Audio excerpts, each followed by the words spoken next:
Die, డివైఈ die, it's verb, అదొక verb.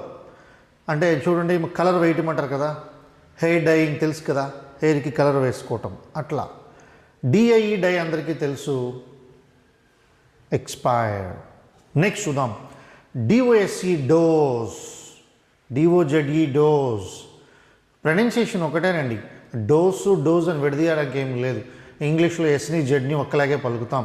So ఇక్కడ మనం చూస్తే డిఓఎస్ఈ డోస్ అనగానే ఒక్కటేనండి, క్వాంటిటీ ఆఫ్ మెడిసిన్. అంటే మామూలుగా మీకు బల్క్గా డ్రగ్ ఉంటుంది, ఒక పౌడర్ లాగా, ఇంత కుప్ప అనుకుందాం.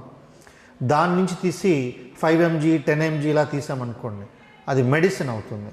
అందుకనే quantity of drug are quantity of medicine. మరి డిఓజెడ్ఈ డోస్ అంటే స్లీప్, మత్తుగా నిద్రపోవటం ఉంటా చూసారు కదా, అట్లా అన్నమాట.